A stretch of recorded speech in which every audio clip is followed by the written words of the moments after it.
Fala pessoal, a paz do Senhor, tudo bem? Sou Fernando Águia, aqui da Águia Produções, vim passar um recadinho aqui rapidinho. Todas as mensagens que a gente posta aqui no portal Águia são gravações da Águia Produções. A gente não sai por aí pegando mensagem na internet e postando aqui. Então eu queria te pedir um favorzinho rapidinho para você deixar um like aqui que nos ajuda muito, compartilhar essa mensagem com alguém para abençoar mais vidas. Também deixa aqui um comentário falando de onde você está vendo esse vídeo e não se esqueça de se inscrever no canal. Deus abençoe e boa mensagem para você.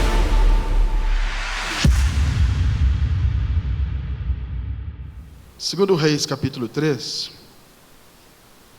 vamos ler, o texto é longo, mas eu quero ler apenas um versículo.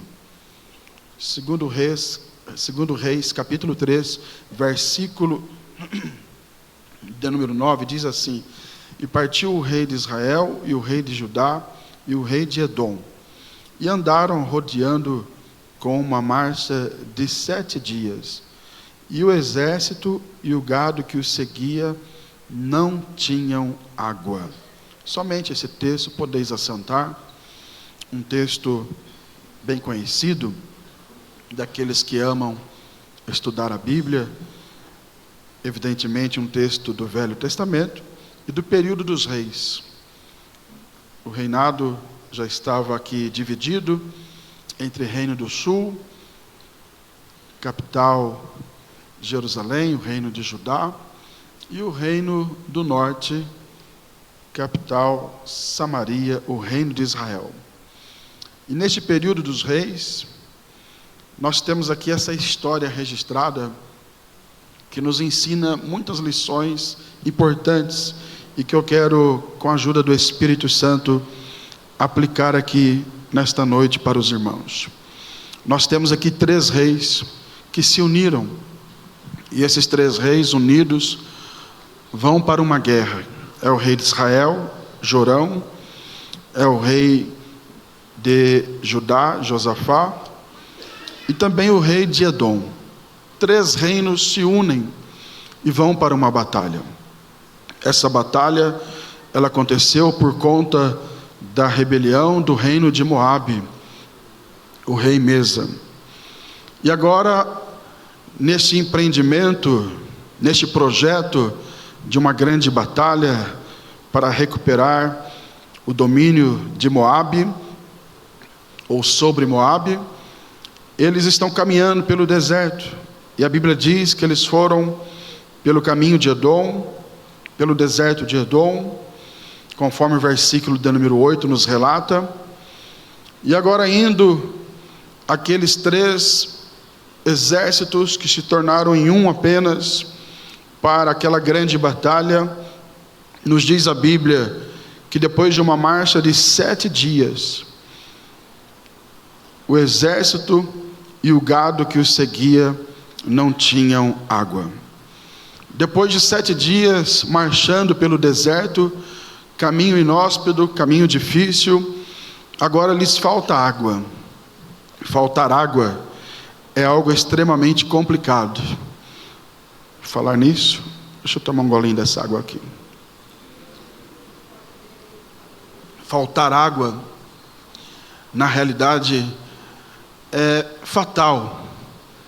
Faltar água é sinônimo de morte, de destruição, de fracasso.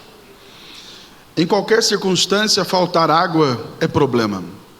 Para aqueles que falam, para aqueles que pregam, faltar um pouquinho de água é um grande problema. Graças a Deus que temos sempre irmãos bondosos que nos servem uma boa água.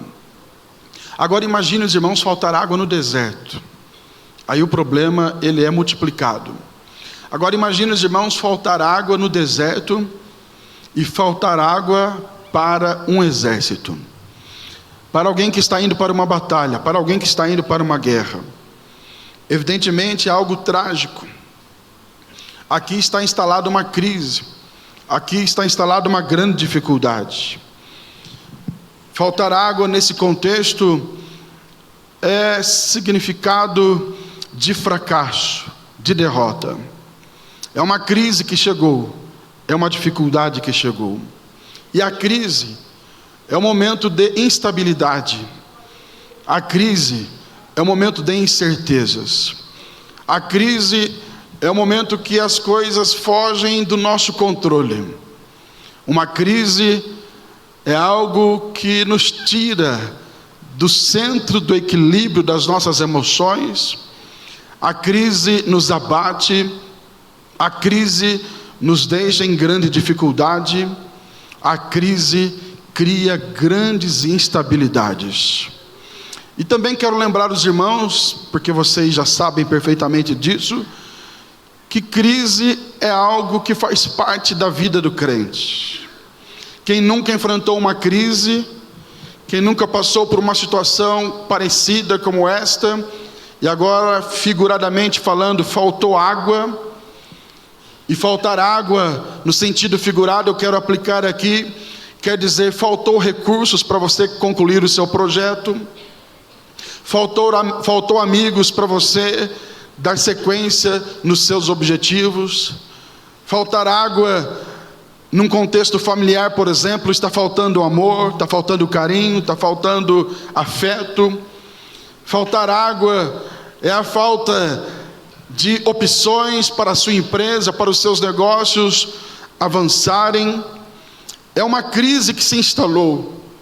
E como eu disse, a crise faz parte da vida do crente. Quem nunca enfrentou uma crise, saiba que um dia enfrentará uma crise. Isso não sou eu que estou dizendo. Jesus disse em João 16:33: no mundo tereis aflições. Esta é uma palavra que não é opcional, ela é imperativa, é uma certeza. No mundo teremos aflições. É muito comum alguns crentes na empolgação, e principalmente aqueles que são novos crentes, até gritarem e bradarem, quando você os cumprimenta, eles dizem: é só vitória. Eu estava um dia em São Paulo, na reunião de obreiros, no intervalo ali do almoço, encontrei alguns obreiros bem mais novos do que eu, na rua, e cumprimentei aqueles obreiros, eles empolgados, e eles gritaram: pastor, é só vitória. E eu, de modo, na intimidade com eles, disse assim: não, tem derrota também, tem crise também, tem dificuldade também. E você pode estar me ouvindo e dizendo: mas o pastor veio de tão longe para falar de derrota. Sim, eu vim aqui para falar para você que nós enfrentaremos crises. Nós, em algum momento, sofreremos algumas derrotas.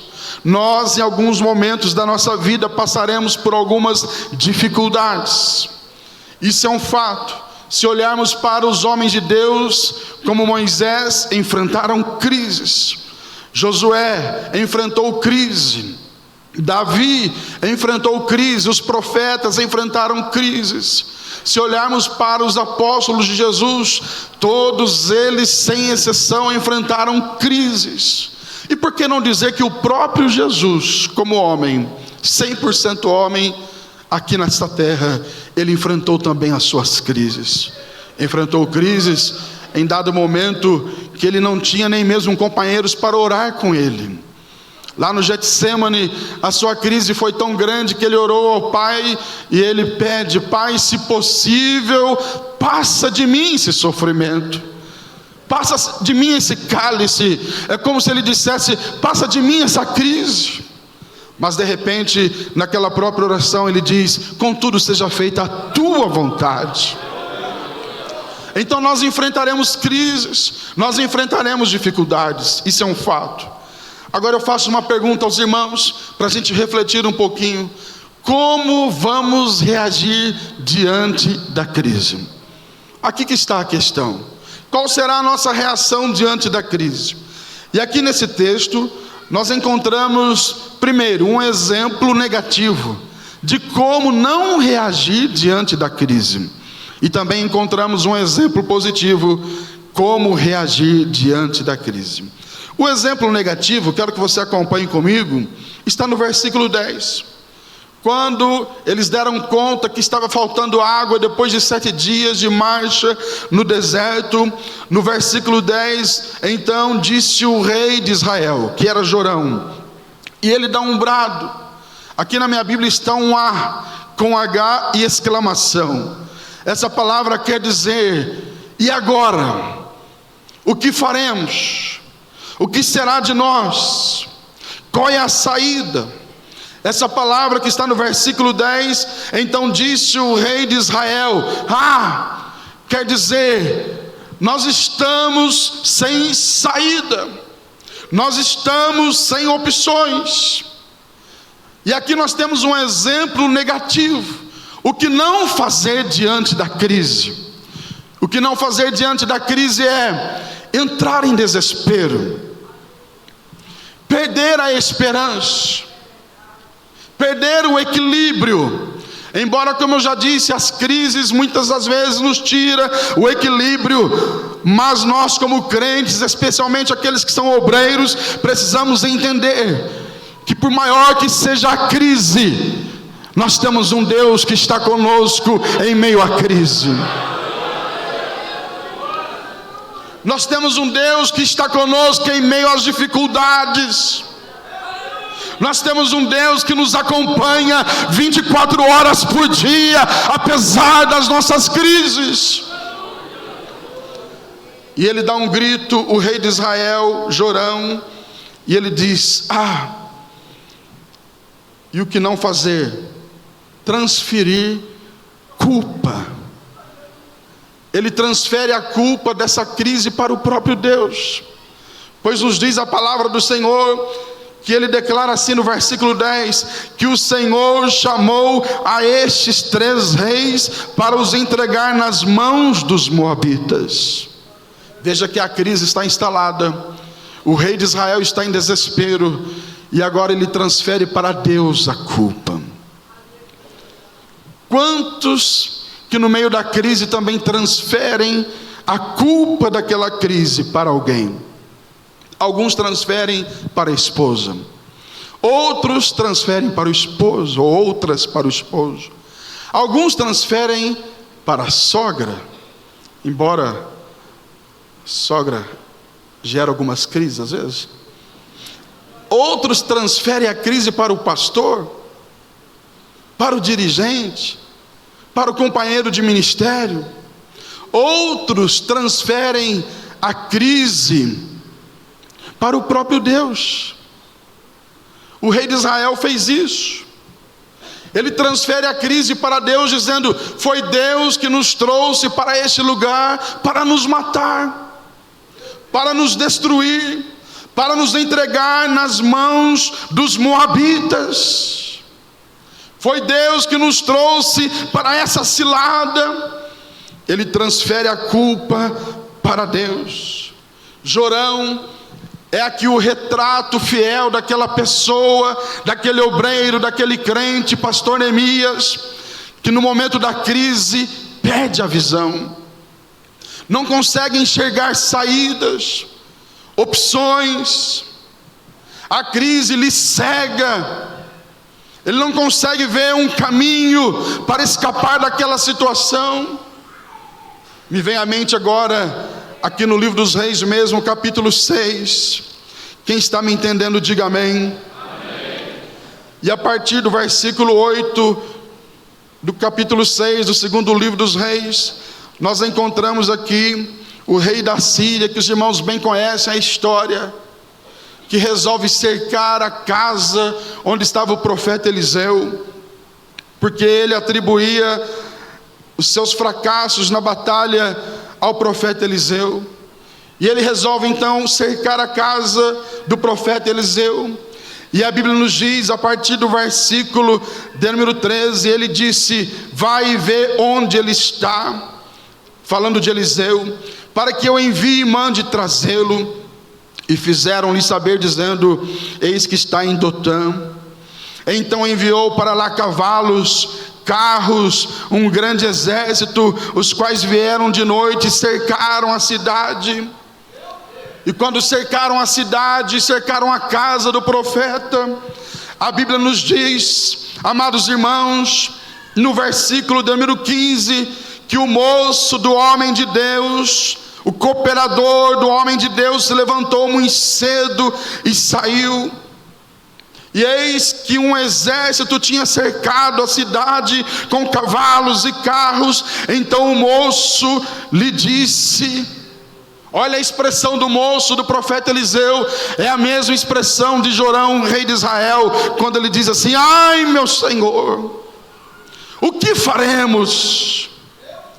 Mais uma vez alguém que diante da crise não vê opções, está cego, desesperado, e ele dá um brado: o que faremos, meu Senhor? Mas Eliseu, que tinha intimidade com Deus, Eliseu que orava, Eliseu que conhecia o Deus que ele servia. E eu estou falando para uma igreja que conhece o Deus de Eliseu, o Deus de Israel. Onde estão os irmãos que conhecem este Deus? Levante as duas mãos e dê um brado de glória ao nome do Senhor Jesus. Eu parece que vejo Eliseu vindo calmamente, e no versículo de número 16, ele disse: não temas. Aleluia. Eu venho dizer para você hoje: não temas. Não temas. Se isso não for lhe incomodar, diga pelo menos para dois aí próximo de ti: não temas.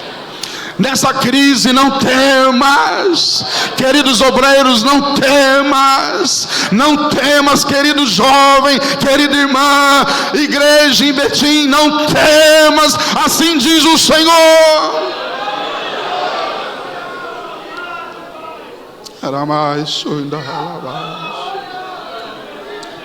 E ele diz: não temas. Mas a sequência do versículo é linda, porque ele diz assim: porque mais, olha só, mais são os que estão conosco do que os que estão com eles. Eu vou repetir: mais são os que estão conosco do que estão com eles. Você que crê nesta palavra, jogue a mão para cima, abra a tua boca e adora ao Senhor. Mais são os que estão conosco.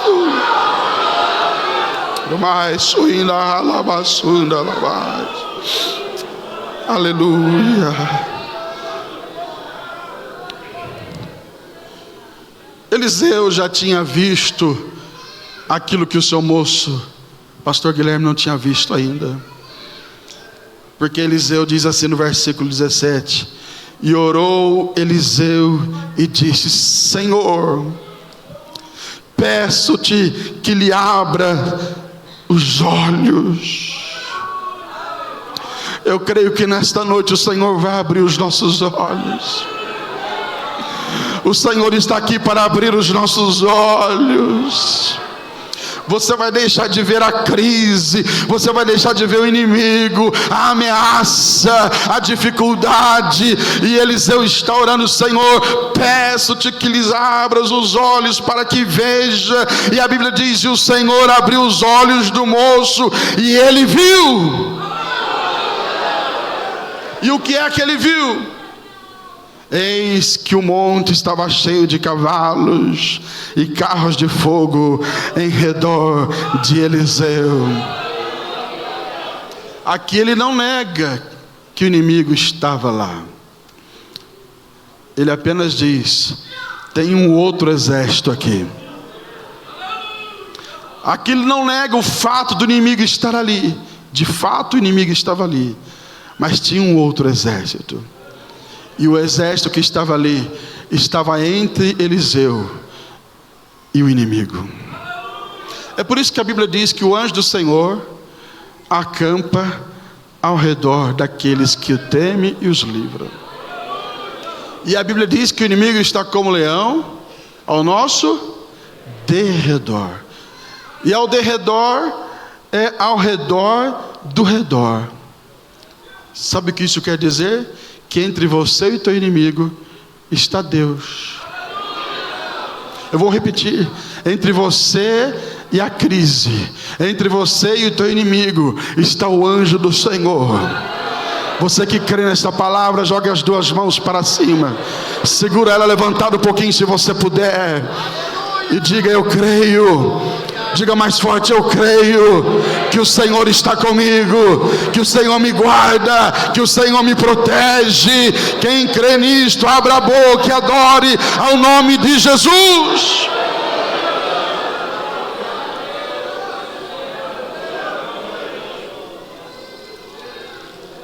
Mas a crise, voltando lá para o capítulo 3, cegou Jorão. Jorão não via saída. Jorão entrou em desespero. Jorão não via nenhuma opção. Este é o exemplo negativo.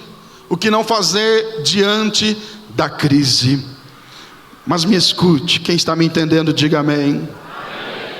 Acompanhe na palavra, 2 Reis capítulo 3. E olha aí o que diz o versículo de número 11. Porque junto com Jorão vem de uma família de desviados, a família de Acabe. Não temiam o Senhor, não serviam a Deus. Mas junto com ele estava um crente. Junto com ele estava alguém que temia a Deus, era Josafá. Agora olha a atitude de Josafá, versículo 11. Vamos ler juntos? No 3, 1, 2, 3. E disse Josafá: não há aqui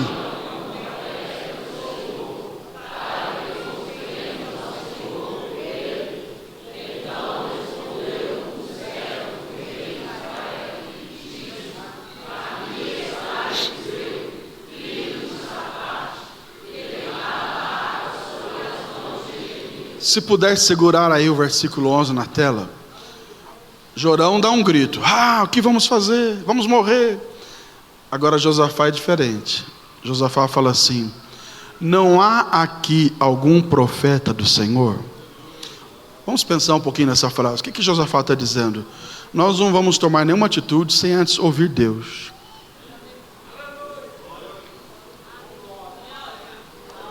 E se você quiser dar um tema a essa reflexão, o tema é esse: Deus tem uma palavra em meio à crise.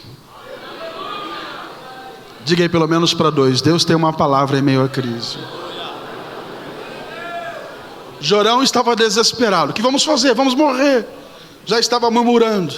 Mas Josafá, de forma tranquila, calma, ele pergunta: não tem aqui algum profeta do Senhor?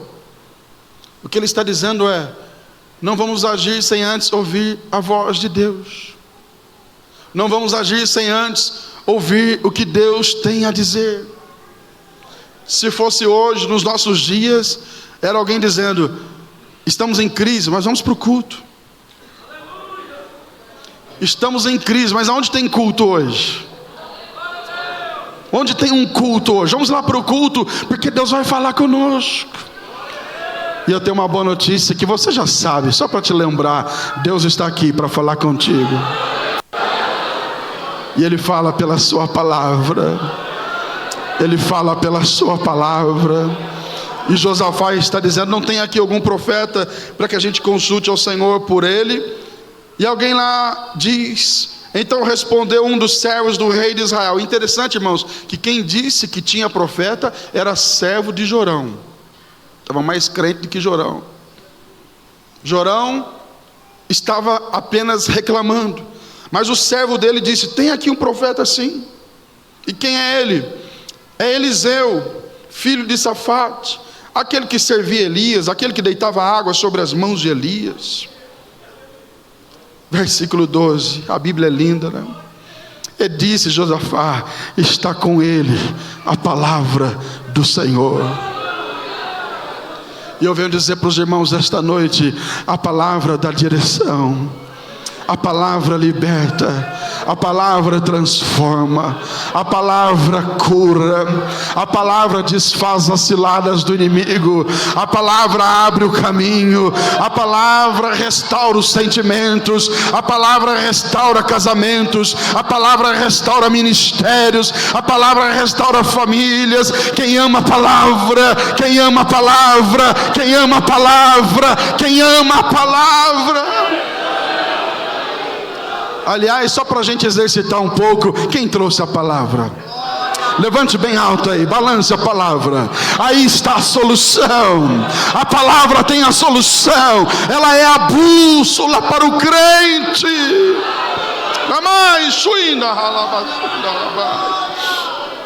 Aleluia. Está com ele a palavra do Senhor. A Bíblia diz no Salmo 19, versículo 7, que a palavra do Senhor, a lei do Senhor, ela é perfeita e ela restaura a alma. Como é bom ouvir a palavra. Essa igreja é uma igreja que ama a palavra. Eu acompanho aqui quantos cultos, quantos trabalhos, quantos pregadores que passam por aqui para pregarem a palavra. É por isso que é uma igreja forte, é uma igreja inabalável, porque está fundamentada na palavra. E Josafá declara, está com ele a palavra do Senhor. Então o rei de Israel, versículo 12, parte final, Josafá e o rei de Edom desceram a ele. E quando chegaram até Eliseu, olha só o versículo 13. Mas Eliseu disse ao rei de Israel, chegaram os três lá. Eliseu olha para Jorão, e foi bem educado, bem tranquilo, assim, e falou assim: o que tenho eu contigo? Em outras palavras, o que você veio fazer aqui, Jorão? Qual é o nosso acordo aqui? Qual é a nossa amizade aqui? E se a gente parar aqui para pensar um pouquinho, isso é em decorrência de tudo aquilo que a família de Jorão, os pais, os reis, Acabe, Jezabel e toda a família fazia com os profetas. É mais ou menos assim. Tem político por aí que fala mal da igreja, fala mal da igreja, fala mal da igreja, mas depois vem na igreja pedir voto. Não sei se por aqui tem assim. Fala mal da igreja, aí depois vem na igreja pedir oração e voto. Jorão e a sua família perseguiam os profetas, mas na hora do aperto foram falar com o profeta. Porque tem gente que fala mal da igreja, fala mal do pastor, mas na hora do aperto vem atrás do pastor, né? Diga aí para o seu irmãozinho, Deus está falando com alguém, né? Critica, fala mal, detona, mas depois na hora do aperto vem atrás da igreja, vem atrás do pastor. Mas esse é outro assunto. Jorão está ali diante de Eliseu. Eliseu fala: o que eu tenho contigo? Versículo 13. Vai aos profetas de teu pai, vai aos profetas de tua mãe, porque Eliseu ele não era politicamente correto. Não é porque era rei que ele estendeu um tapete vermelho, falou: rei, majestade, que bom que o senhor está aqui. Não, ele já mandou logo na lata, né? O que tenho eu contigo? Procura os profetas do teu pai, procura os profetas da tua mãe. E olha o que disse o rei Jorão mais uma vez: não, porque o Senhor chamou esses três reis para os entregar nas mãos dos moabitas. Outra vez ele chorou, outra vez ele reclamou, outra vez ele culpou Deus, outra vez ele murmurou.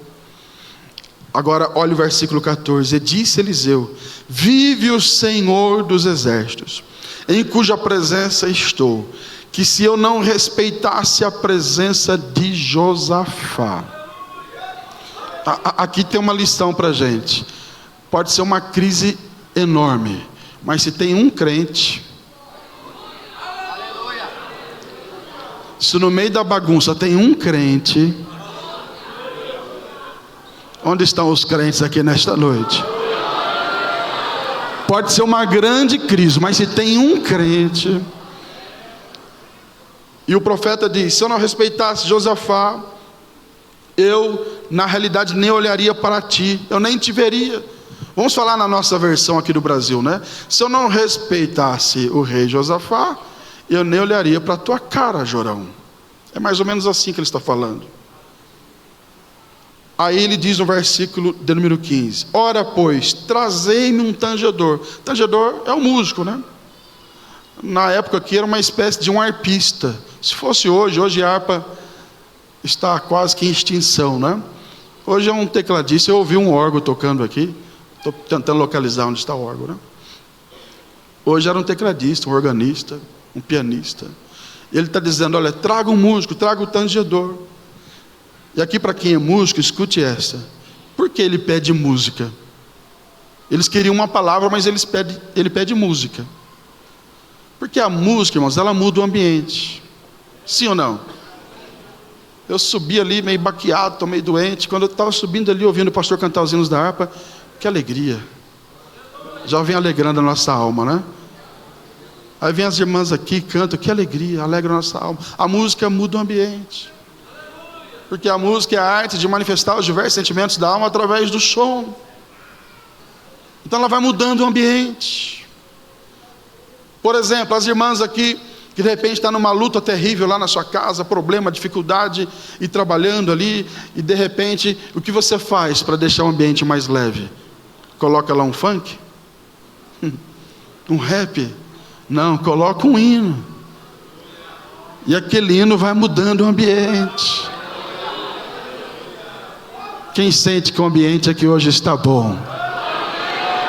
Aliás, sempre esteve bom, né? Porque aqui tem música, aqui tem louvor a Deus. E o que Eliseu está querendo aqui é deixar o ambiente mais leve.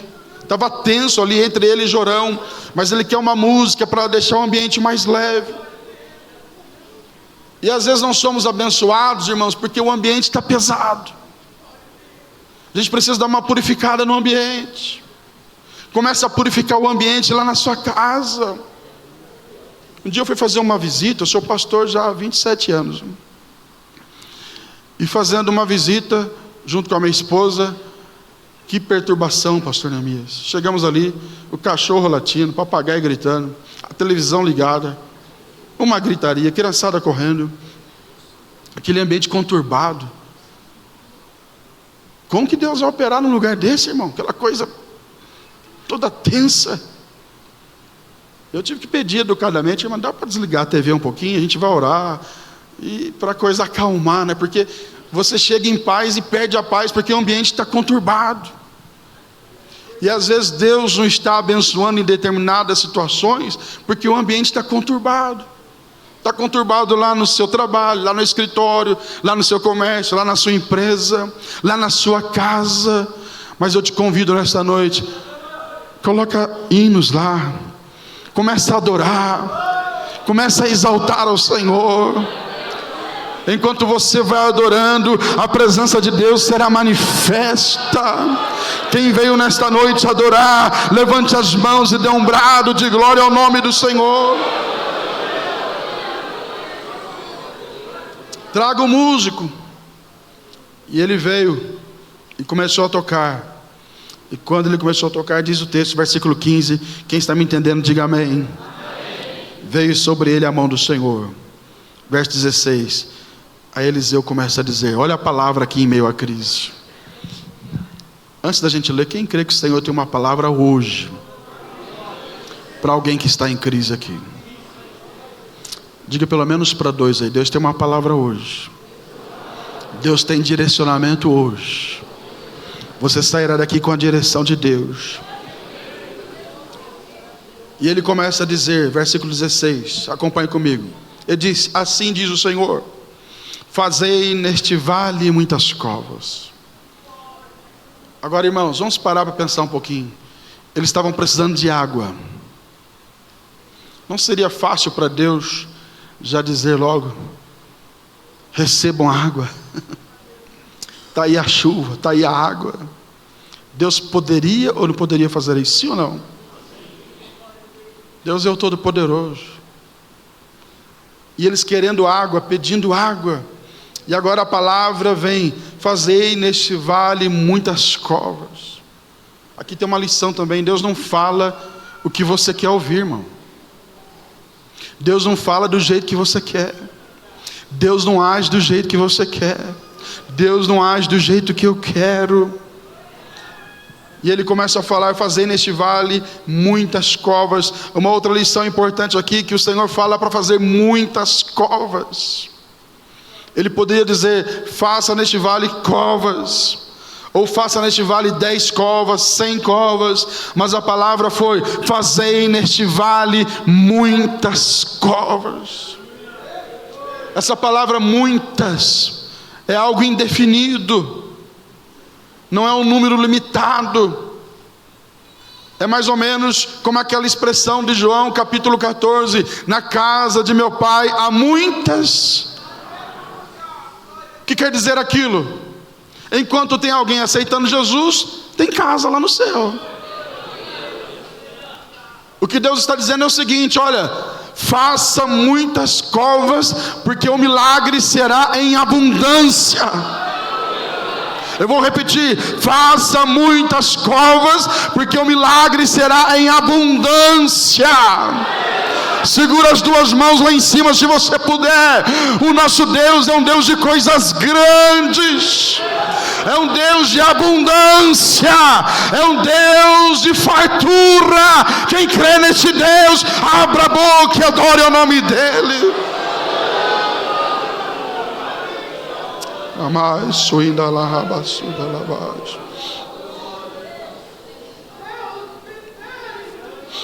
Porque assim diz o Senhor, versículo 17.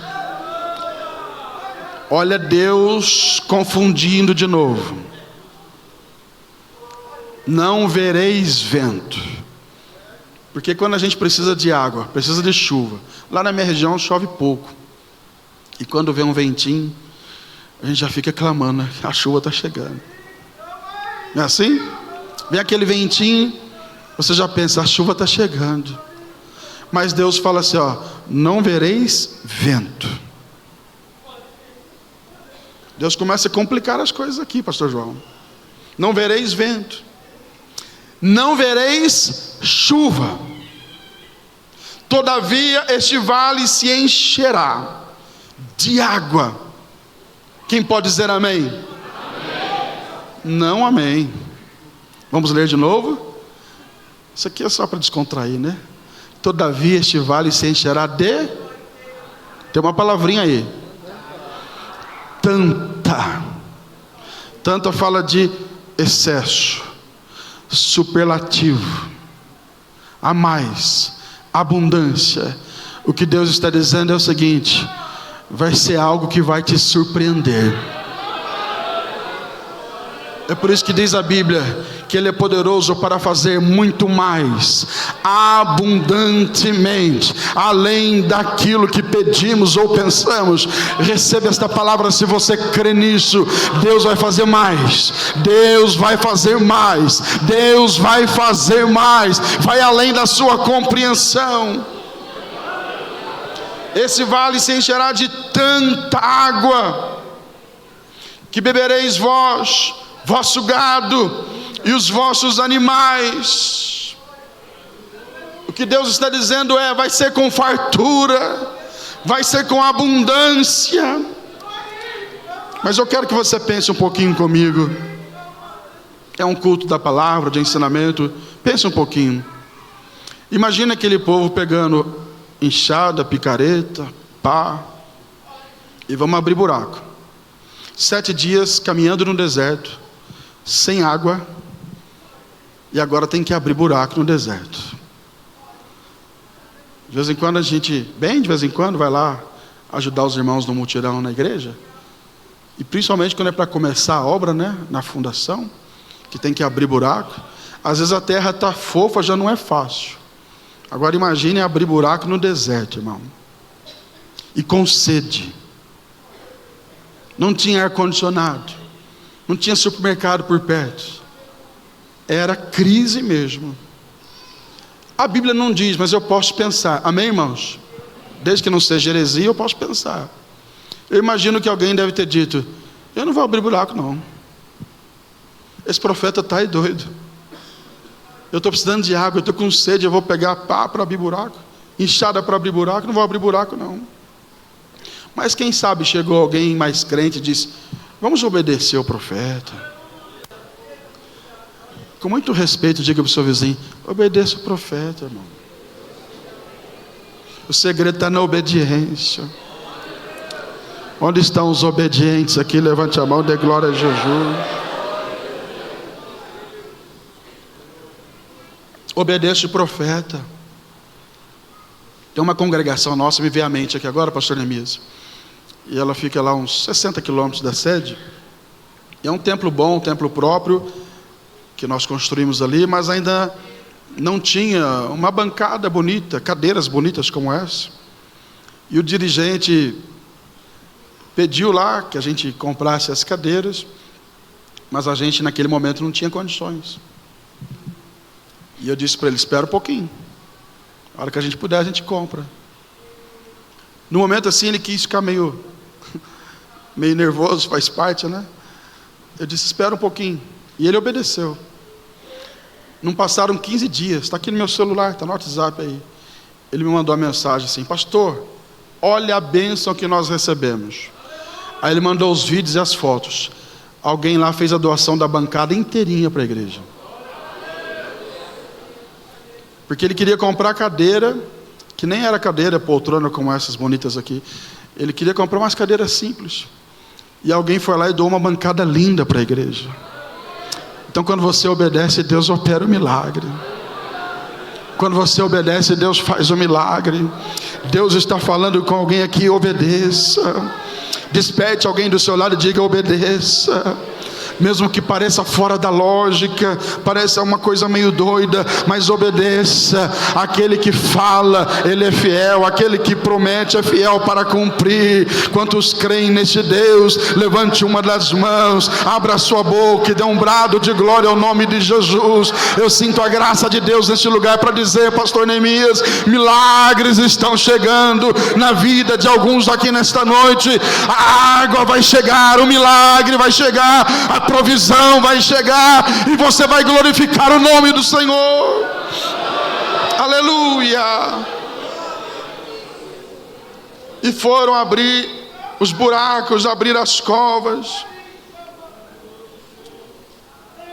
E a Bíblia nos diz, no versículo 20, aqui eu termino. Quem me dá mais 5 minutos, levanta a mão. 5, 10, 15, 20, 25, 30. Dá tempo, né? A Bíblia diz no versículo 20: e sucedeu que pela manhã, diga comigo, e sucedeu que pela manhã. Agora pense um pouquinho. Isso foi dito no dia anterior: abram covas. E aquele povo passou o dia abrindo cova. Quem sabe à noite, com a língua de fora, boca seca, alguém disse: e a água? Nada. Tem sinal de chuva? Nada. Tem água? Nada. Mas continua abrindo covas. Chegou a hora de dormir, se é que conseguiram dormir. Cadê a água? Nada. Além de não ter água, estavam mais cansados porque trabalharam o dia todo, com sede, e foram dormir. Mas no dia seguinte, pela manhã, agora escute e preste atenção nisso, oferecendo-se a oferta de manjares. Todo dia de manhã, um bom israelita fazia o seu culto. Era o matutino. E a Bíblia diz que foram para o culto. Foram oferecer a oferta de manjares. De manhãzinha, alguém acorda e diz: vamos fazer o sacrifício, vamos fazer a oferta, vamos fazer o culto. Mas não tinha água. O que tinha era cansaço. O que tinha era sede. O que tinha era expectativa de serem mortos pelo inimigo. Mas foram para o culto. Mas foram adorar. Mas foram ofertar. Não perderam o matutino. Talvez alguém entrou aqui hoje só no pó. Só Deus sabe como você chegou aqui. E Deus fala com alguém especialmente nesta noite. Só Deus conhece o seu coração e sabe como você chegou aqui. Mas você chegou. Você cantou os hinos da harpa. Você já glorificou a Deus. Você está ofertando o seu culto a Deus. Quem já adorou a Deus aqui nesta noite? E pela manhã oferecendo-se a oferta de manjares. Foi no meio do culto. Diga comigo, foi no meio do culto. Foi no meio do culto. Enquanto ofereciam a oferta de manjares, eu não sei quem, mas alguém deu um grito: está vindo água.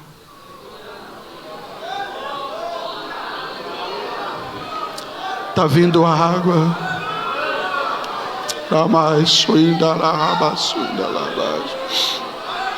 A água está chegando. Foi no meio do culto, diz o texto sagrado, no meio da oferta, enquanto eles ofereciam. O segredo aqui é o seguinte: enquanto você adora, enquanto você cultua. Eu vou dar até uma paradinha aqui, escute um pouquinho. Porque tem gente que fala assim: você vai continuar cultuando desse jeito? Hoje a moda é os desigrejados, né? Você vai continuar indo na igreja desse jeito? Você vai continuar dando oferta e dízimo na igreja desse jeito? Nessa prova? Mas aqui nos prova que enquanto a gente cultua, eu vou falar bem devagarinho para você absorver essa palavra. Enquanto a gente cultua, Deus vai providenciando um milagre. Se você crê nesta palavra, levanta as duas mãos. Se não for te incomodar, faça o que eu vou fazer aqui. Pega na mão do seu companheiro aí, irmão com irmão, irmã com irmã, e diga: Deus vai te surpreender na hora do culto. Pastor Neemias, Deus vai te surpreender na hora do culto. Queridos obreiros, Deus vai nos surpreender na hora do culto. É na hora do culto que o milagre chega. É na hora da adoração que o milagre chega. É na hora do louvor que o milagre chega. Enquanto você ora, enquanto você canta, Deus vai agindo. Tem gente que veio para o culto e a crise ficou lá na sua casa, o problema ficou lá na sua casa. Mas o Senhor manda te dizer nesta noite: enquanto você está adorando aqui, Ele está mandando a providência, Ele está mandando o milagre. A resposta está chegando. Aqueles que creem, por um minuto só adore, só adore, só adore ao Senhor. O milagre está chegando.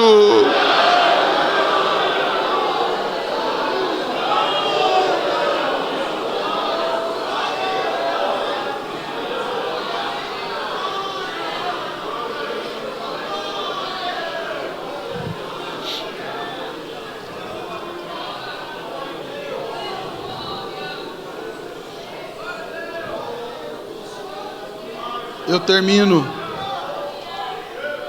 Estou dentro do horário que o pastor me concedeu bondosamente. Vou deixar 7 minutos, pastor Neemias. Mas eu termino só lendo Abacuque 3:17. Porque ainda que a figueira não floresça, nem haja fruto na vide, o produto da oliveira minta, os campos não produzam mantimentos, as ovelhas da malhada sejam arrebatadas, e nos currais não hajam vacas. Verso 18. Todavia,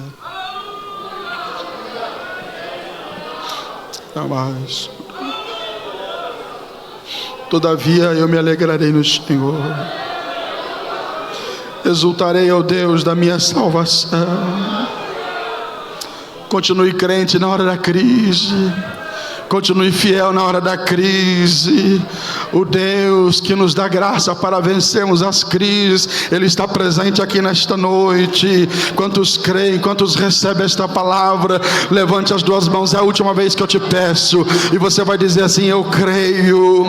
Diga mais forte: eu creio que Deus tem uma palavra em meio à crise, e que enquanto eu adoro, enquanto eu glorifico, enquanto eu louvo ao Senhor, Ele manda um milagre, Ele manda a providência. A água está chegando, a água está chegando, a água está chegando, a água está chegando. Quem crê, quem enxerga e quem vê pelos olhos da fé, os vales sendo cheios de água, a provisão chegando. Abra sua boca e dê glória ao nome de Jesus.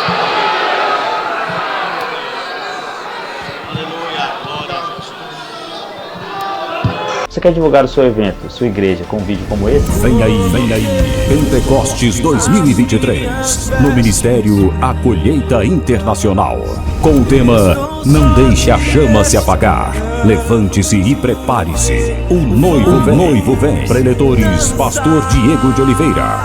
Então acesse agora aguiaproduções.com e vencer águia.